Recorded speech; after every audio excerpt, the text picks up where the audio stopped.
Improve it, peeps. Welcome to today's show. Today's show has a bit of a twist to it.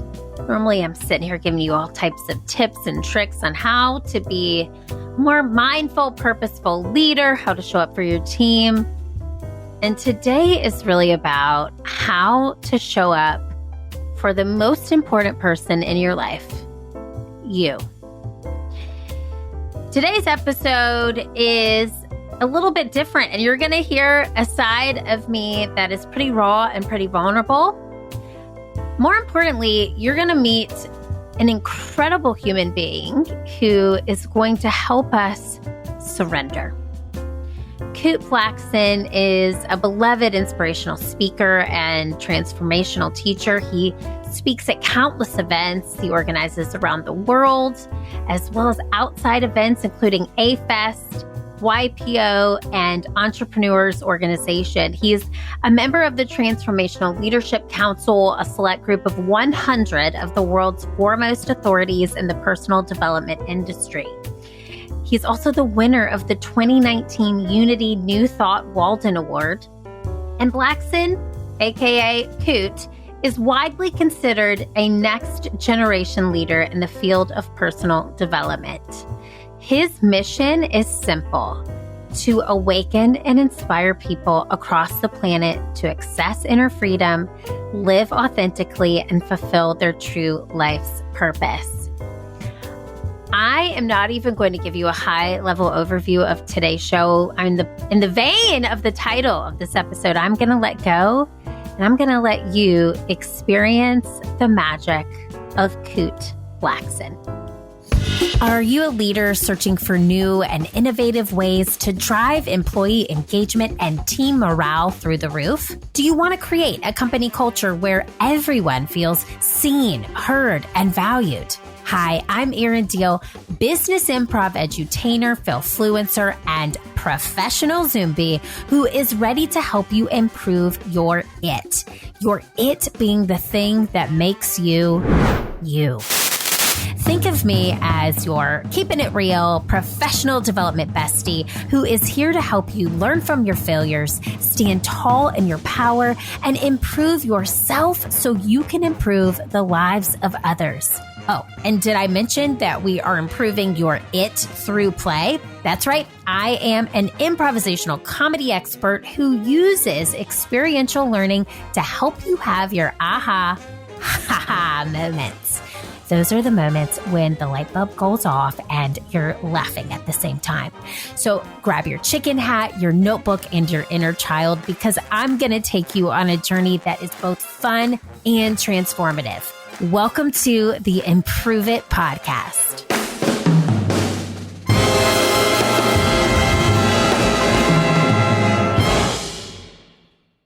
Okay, Kute, welcome to the show. I'm so thrilled to have you. I'm glad that the stars aligned and brought us together. Great to be here.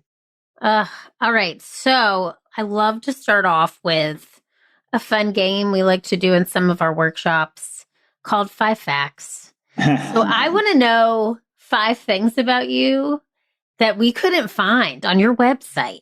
We couldn't find on your LinkedIn profile. If you had a resume, which I'm not sure you do anymore, it wouldn't be there. So let's do that. What are 5 things about you that we could not find on the interwebs? Wow, just random? Random, like the facts that you're like, people don't know this. Wow, no pressure. No pressure. Look, I don't know if these are the best things, but I'm a real car freak and aficionado. Yeah, crazy about cars, and at least I was, and had an insane amount of cars in the last, less so now, but between 2011, 12 to 2018, I probably had 18 cars. What? Different cars. That is insane. Okay, what's your favorite one? That could be number 2. 2012, I bought a Lamborghini, which was crazy. What? And kept it for a year and fulfilled that fantasy and, let it go. So burnt out some karma. Yes. What color Lamborghini? Black on black. Oh, yes. That's my jam. Okay. All right. That's 2. Give me 3. Number 3.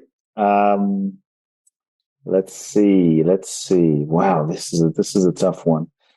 I'm still loved, but I was really crazy about DJ music, electronic music. So I was a real electronic music fan.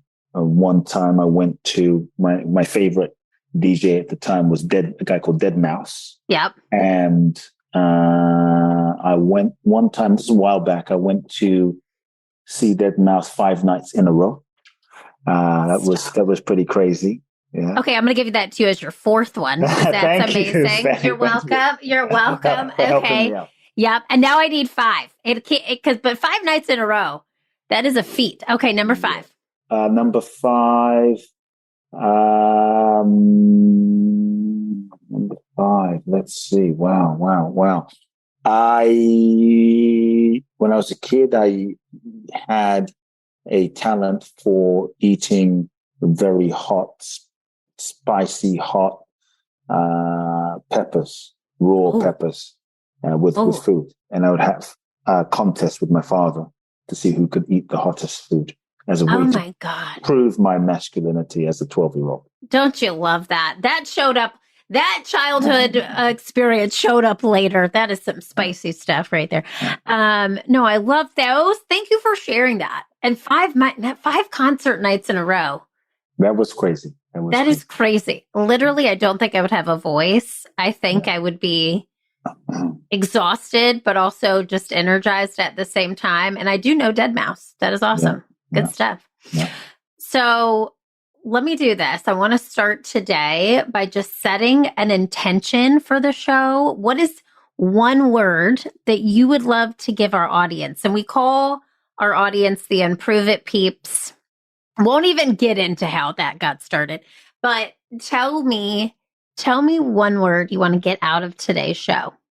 To get out or give? To give. And even get out for you. What's an intention? Yeah. Freedom. Give and receive. Oh, I love freedom. That. Okay. And is that something, when you think of success, is freedom a part of that? I think freedom is a part of it. Freedom to be oneself, freedom to be authentic, freedom to be who you really are. But when I think of success, I really feel that the typical paradigm of success is a little one-dimensional in that it's about set a goal, achieve a goal. Yeah. Don't achieve the goal, failure. Get divorced, break up, failure. And it's very limited. So for me, I see myself as a soul, but we're spiritual beings. We incarnate into this human experience that life is really a university for our soul's evolution. And I see life and every experience in life, every situation, every experience, every relationship, everything that happens in life is part of the curriculum. Everyone is our teacher. And so coming from a spiritual perspective, I view success as the degree to which you learn the lessons and grow and evolve and learn the lessons where you are with who you're with in every experience. And so you cannot achieve the intended goal, but if you grow and you evolve and become more of your authentic self and learn the lessons for why you attracted a situation, to me, you've succeeded. And the degree to which you become your authentic self, realize who you really are, this is success. And so I see success as evolution more than anything. First of all, I hope your book is on Audible. Can I just tell you something? It is. You have this amazing, I love what you said, and I love how you say it. You just have the way that you just shared that information, my soul heard it. Oh, that's great. That's great. I'm glad. That was awesome. And I also believe in that. I think, I told you before we hit record that I'm a spiritual human. I identify as that. And I really do believe that we are all souls put in this human body to learn. And we have some type of purpose. And when we are in alignment with that purpose, miracles happen, right? So I am learning and relearning and unlearning and doing all the things. And I feel like the universe just sent you to me and to our audience at the right time. And your book, The Magic of Surrender, speaking of time, I think has come out at a very important time in the world. And I just want to hear this answer from you. Why now? Why did you want to write this book at this particular time? Yeah, it's interesting. I wish I could say, yeah, it was this, the timing of the universe. And this was not the book I wanted to write. That's the honest truth. This was not the book I planned to write. That's the honest truth. That's the cosmic joke of life and the universe on me. I wanted to write a whole different kind of book. I had 15 what I thought were clever ideas of books I thought would be bestsellers, books I thought my publishers would want, books I thought would make me more known in the world. And none of those felt true. None of those felt authentic. None of those felt right. And the only word, I remember having a kind of a flip chart board, and the only word I wrote on this board that felt true and authentic was the word surrender. And that's when I knew, like, oh shit, this is the book and the message that is seeking to be written. And it has a soul of its own. And so I had to surrender to the book about surrender. And when I did, everything just flowed. And so the timing was interesting because this was in 2019. And then 2020, while I was writing the book but I was already in the process, the pandemic hit. And so it just felt like this intelligence of the universe orchestrated the perfect unfolding and timing so that when my book came out in 2021, it couldn't have been more appropriate in terms of the timing, because it felt as though the universe, life was teaching us. We were all put into a global seminar on learning surrender. And so the book itself too, on a personal level, was partly inspired by my mother. And in 2016, at the end of 2016, my mother, who the dearest person to me, was diagnosed with stomach cancer. And that was really, it was difficult. It was challenging. It was heartbreaking. Like when the person you love the most is like, oh shit, she may not be around.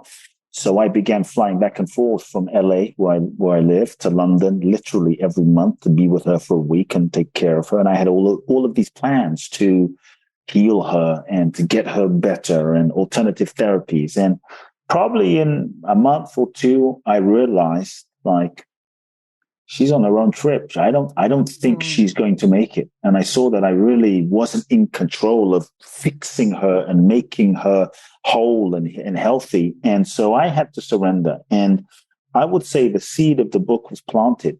We're about 6 months into the process. She'd been going to chemotherapy, and I was with her in chemo. 8 hours a day, 8 hours in the day in chemo, holding her hand, just being with her. And it was what started out as the worst year of my life turned out to be the best year of my life. And I remember 6 months in, the doctors finally said, look, I don't think there's anything we can do for you. Like, get your affairs in order, because your time is coming. And it's maybe days, weeks, maybe months at most. And it was heartbreaking. And so I asked my mother 2 questions. The first question I asked her was, are you afraid? And my mother, who's a little Japanese woman, my mother said, no, I'm not afraid, because I know that I'm not this body, that this body is really a temporary vehicle for my soul. And even when this body goes, I will be with you from the other side. I will be here. I won't die. And it was such a profound moment of clarity from her that felt like a blessing. Then I looked my mother in the eyes, and this is, I think, where the seed of the book was planted. And this is why I asked her, what do you need? What do you want? I wanted to be a good son, right? And what do you want? What can I buy for you? Where can I take you? And all my mother said was, there's nothing I need and there's nothing I want. All I want is what God wants for my life. in that moment, a very simple statement, I realized why she was at peace. I realized why she was free. This entire year, she didn't complain. She didn't cry. She was at peace, happy, totally at peace, didn't feel like a victim. And I realized she was truly surrendered. She was living and demonstrating surrender in the midst of a very raw, real human experience, not just this lofty experience in a mountaintop in the Himalayas. She wasn't attached to dying.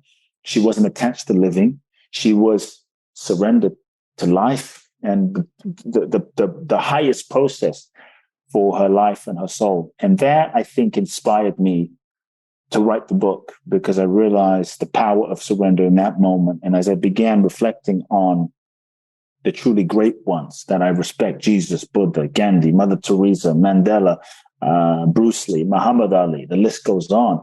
They all surrendered themselves in some way. They surrendered themselves to a purpose bigger than themselves. They surrendered themselves to life. They surrendered themselves to the universe. In their surrender, they transcended their own human limitations. And I think that's when life was able to use them and manifest through them, and miracles happened. And so that's really, in a nutshell, how the book came about. I was guided. It chose me.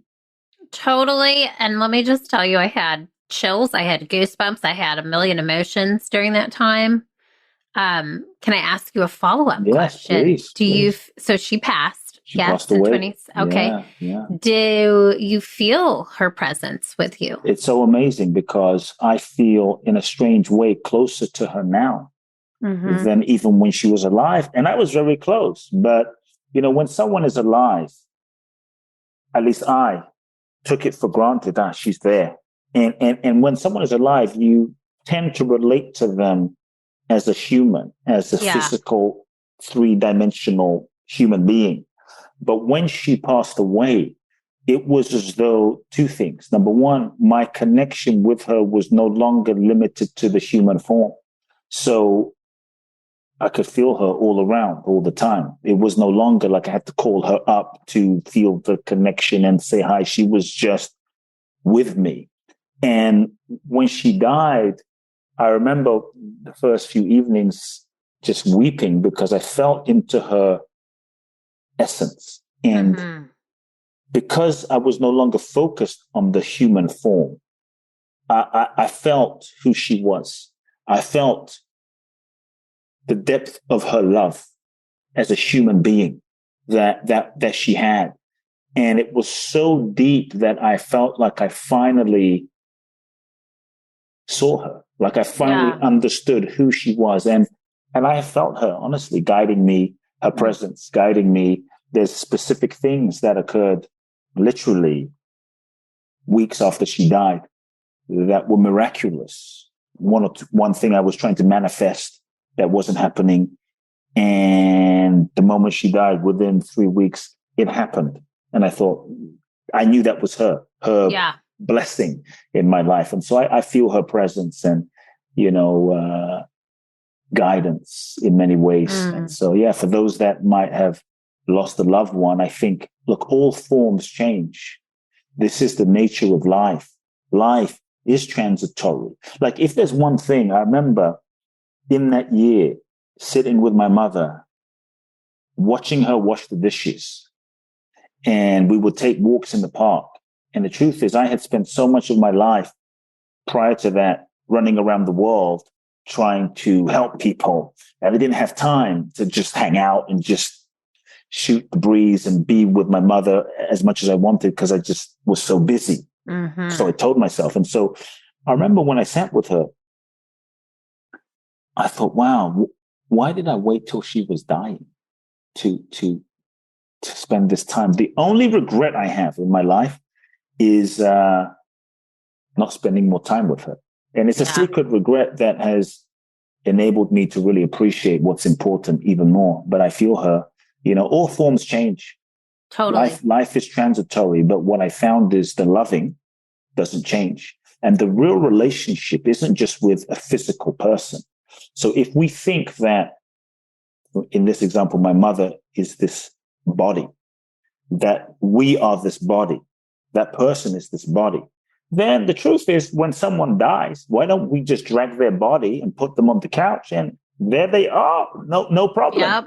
Yep. But that's not it. And so when we understand that we are not just this body, that another person isn't just this body, what we are is a consciousness. What we are is a beingness that we all share that is not limited to this body. So even when the physical body dissolves, the real essence of what they are, what we are, remains. It remains. And so I feel that connection. I think we can all tap into that, especially if someone is grieving the loss of their loved one. Grieve it. I have to grieve it on a human level. And yet, I think understand that the essence of what they are is always present.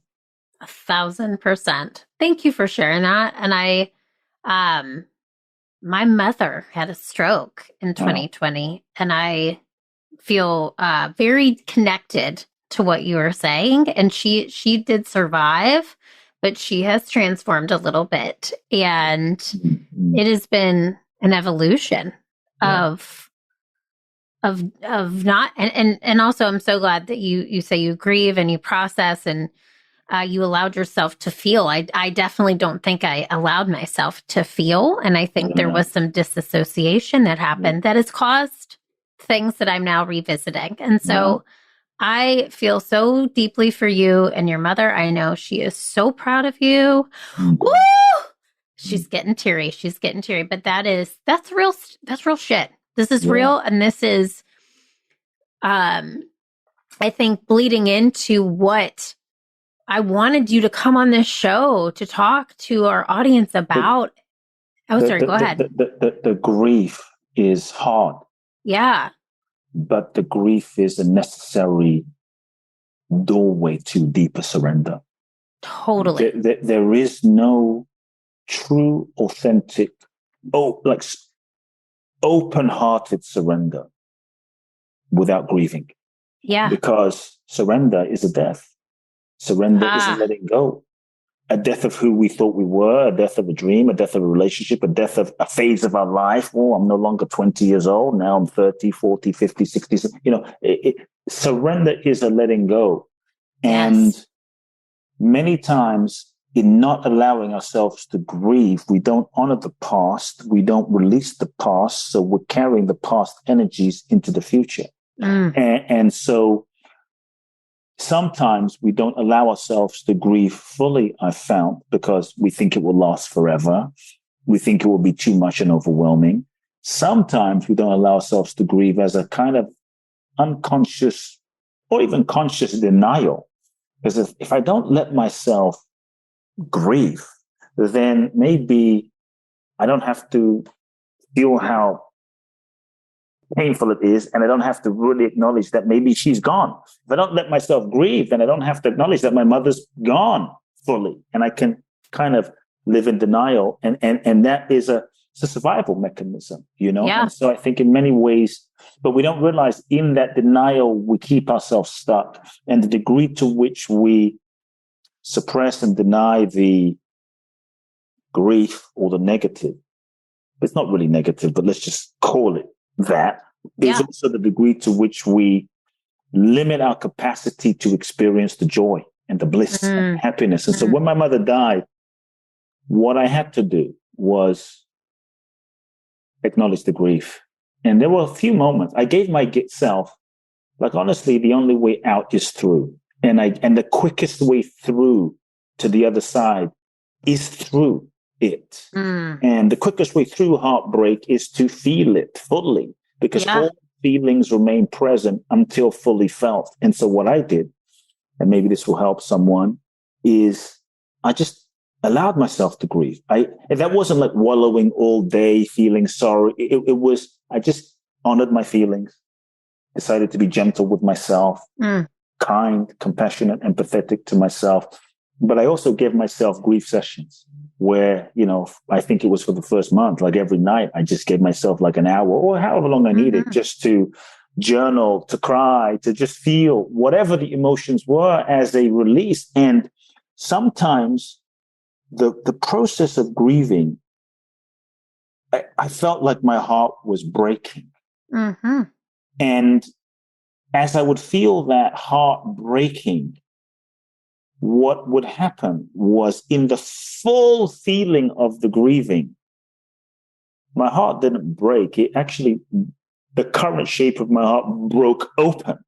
And so let's say my heart was this big before, I would grieve, and then it was like, boom. And it felt so painful. And then there was an expansion, and then, oh, I'm not broken.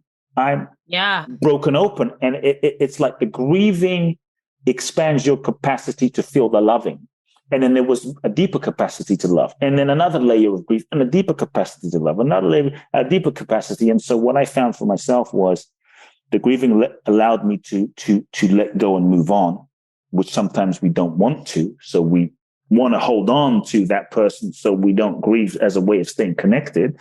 But also, the grieving was really freeing. Yeah. It was the freedom that allowed me to open my heart again, to love more deeply, to appreciate life more deeply, to feel more joy through the process, so.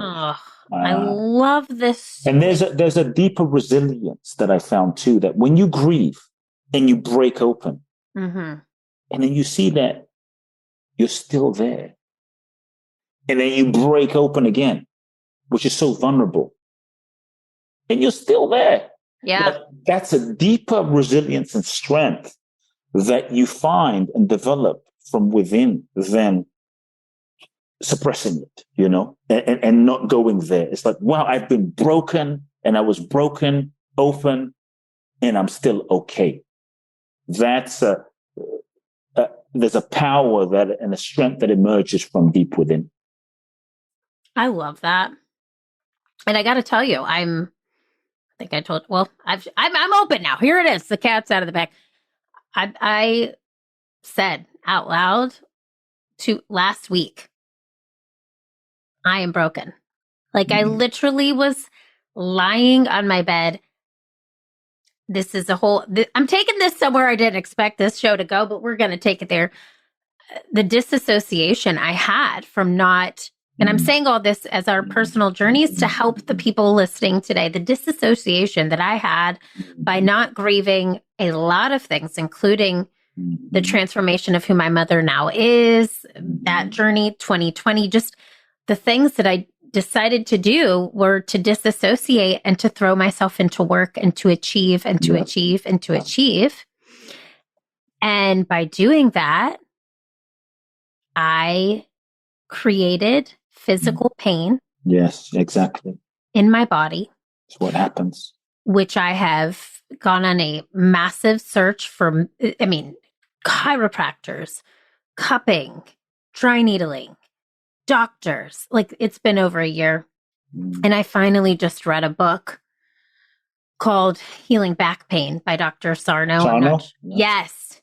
And I am so just cracked wide open to this process of surrender and to a power greater than my own understanding, and to revisit a lot of the repressed emotions that I carried. And it has been so painful.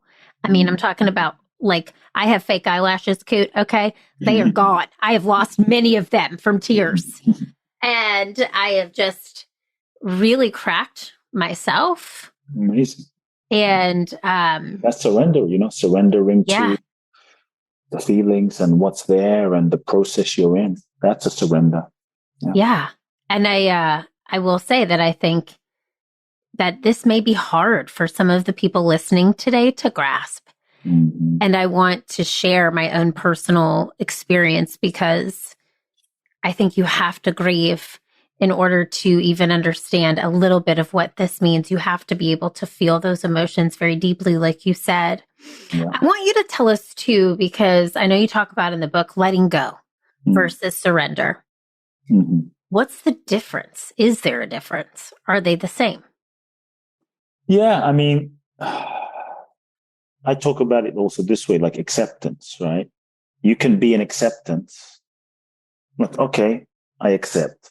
I let go, but I'm still pissed off. I'm still upset that this is the way it is. But surrender really is that open-hearted participation. Mm. It's the open, like you roll your sleeves up, like you're doing now, and say, I'm going to participate with the experience that's happening. That's surrender, where you open your heart and embrace the experience the best you can and just use it for your evolution and your highest good. And so to me, this is surrender. Yeah. You know, it can be an active thing, a really powerful and active thing. What have you experienced just on a high level from fully surrendering? What have you, Wow, I mean, what miracles have you seen come to life? My whole life, really. This is when I realized, when I thought, oh, shoot, the book has chosen me. Mm-hmm. And I saw that in certain ways that my life was preparing me to write this book on surrender, because it's what I was born into. Even how my parents met.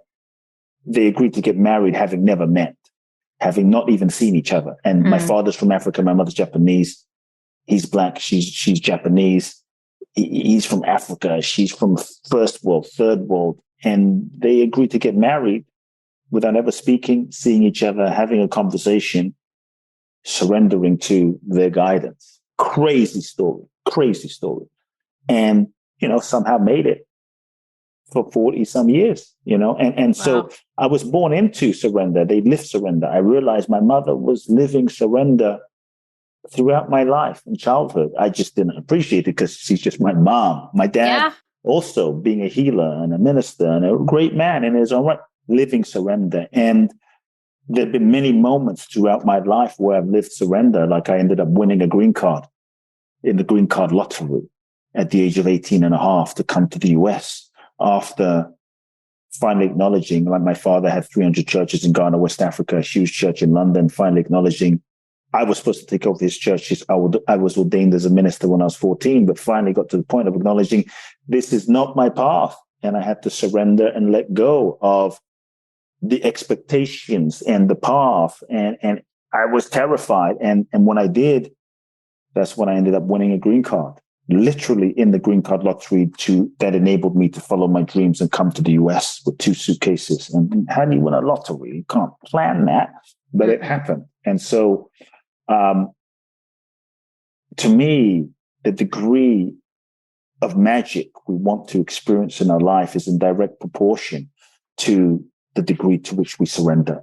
And many times we want magic. If I say, who wants magic? I want magic, but we don't want to let go of the old. We don't want to let go of the old relationship. Or I'll let go of the relationship when my soulmate shows up. Well, it doesn't work that way. It's not the formula. To me, surrender is the password to freedom. Surrender is the password, the key to the next level of manifestation. And the next level of your life requires the next level of you, which requires that you let go of what's not aligned. Yet we hold on to what's not working and what's not aligned out of comfort and out of self-preservation. So any moment in my life when I've let go of what's not aligned, that's opened the space for blessings and miracles. When when I started writing the book, but be careful when you write a book on surrender. My next book is going to be like how to make $50 billion. I will read that. Yes, I will read that. And hopefully the universe will put me through a process of manifesting that. Because let me tell you, when you write a book on surrender, the universe tests you and at least for me, made me go through experiences to understand the nuances. So I start writing the book on surrender. COVID hits. Now, part of me was like, shit, did COVID hit because I started writing the book of surrender? I mean, it's a joke, but that really began a whole new obviously, we all went through it, but it really hit me. I was on the road 200 days a year, traveling, doing events, boom, gone, none. I ended up I was in LA for 20 years. I ended up letting go of my office in LA, letting go of my apartment in LA. I had a house in Phoenix at the time also, but I'd only go there once a month or every few weeks, 6 weeks. Ended up moving to Phoenix, which I never thought I would do full time. completely different universe. Ended up not doing any events pretty much, which was my mission in my life. Was in a relationship with a woman I was sure I was going to marry, have kids, marry. Long story short, didn't happen. Another surrender, but it was really, all the signs, everything's like, no, sometimes what you think is, isn't, and what you think isn't, is. And so I ended up then surrendering that relationship, which was very hard, surrendering, moving from Phoenix to Miami, selling my house in Miami, all within a few months. Bam, bam, bam. End up in Miami. No plan to be in Miami, thinking Miami was going to be the place I was going to live. Ended up back in LA, cut a long story short. And so all of these incredible things ended up being guided, literally.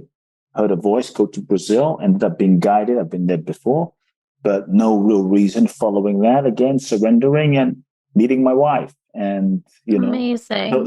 So many, I could go on and on, but so many miracles have happened. And I think if we look at the best things that have happened in our lives, if anyone looks at the best things, most of it you didn't plan. That's it. Meeting that person, meeting your husband, you didn't go, okay, on 4 p.m., I'm going to go to Starbucks and there's my soulmate going to be waiting there. It happens in the process of living itself. And so I think surrender is taking the limitations off of life and being available and being open to allowing life, this intelligence of life to lead you, life to guide you, life to show you.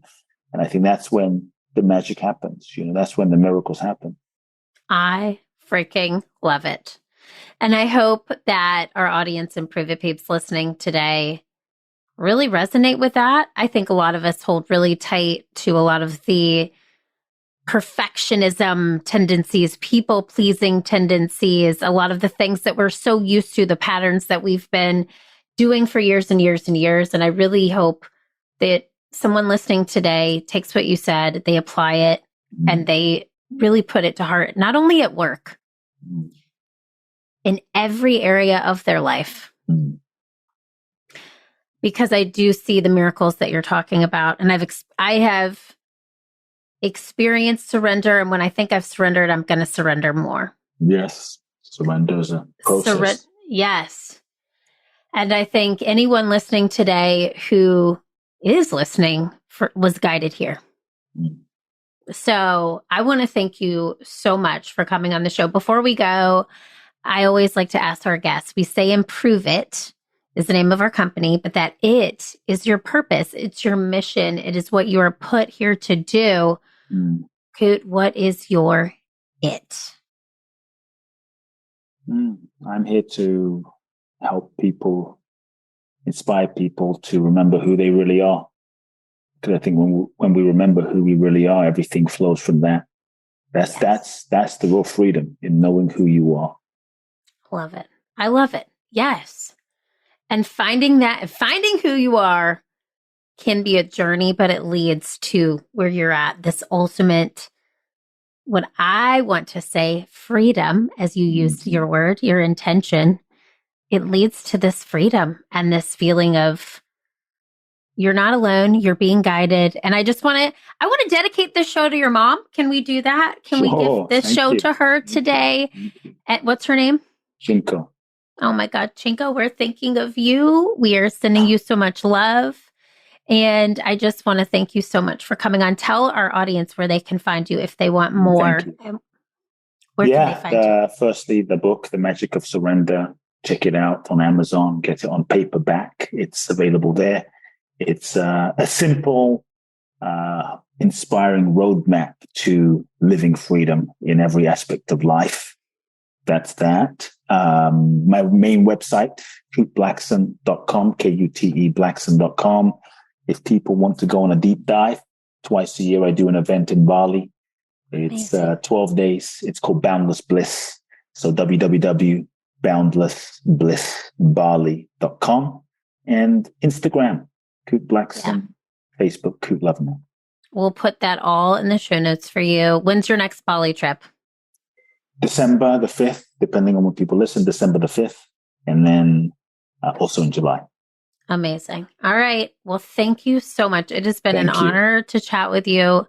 I am grateful for you sharing this journey. I feel like it was at the right time for me. And I hope that today helps people just lean into this magic of surrender and lead a more purposeful life filled with freedom. Thank you, Kute, so Thank you. much.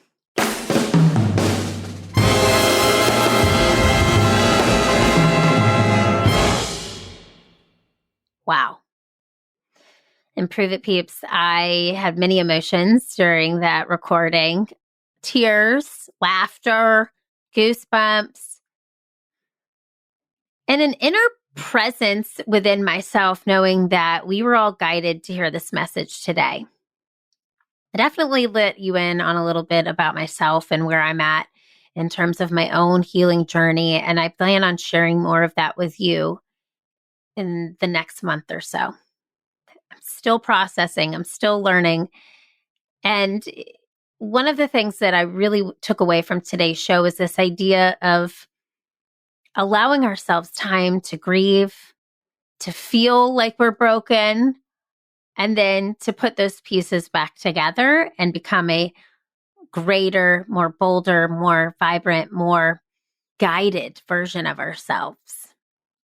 And I am very excited that we had Kute on the show today. He is so phenomenal in the work that he is putting in the world. And I hope that today allowed you to take some time just to reflect on where you're at and where you hope to go, because you were meant to be a soul on this earth, living out your purpose as a leader, friend, whatever title you want to give yourself. I hope that you take away some magic from today's show. And I hope you surrender to all the possibilities that this lifetime can bring.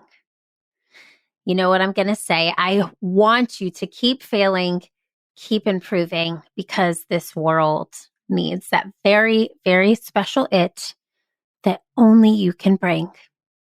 I'll see you next week. Hey friend, did you enjoy today's show? If so, head on over to iTunes to rate and subscribe so you never miss an episode. Now, did I mention that when you leave a 5-star review of the Improve It podcast, an actual team of humans does a happy dance? That's right. So leave a review for us on iTunes, screenshot it, and send me an email at info@learntoimproveit.com. I'll send you a personalized video back as a thank you. Thanks so much for listening. Improve It, peeps. I'll see you next Wednesday.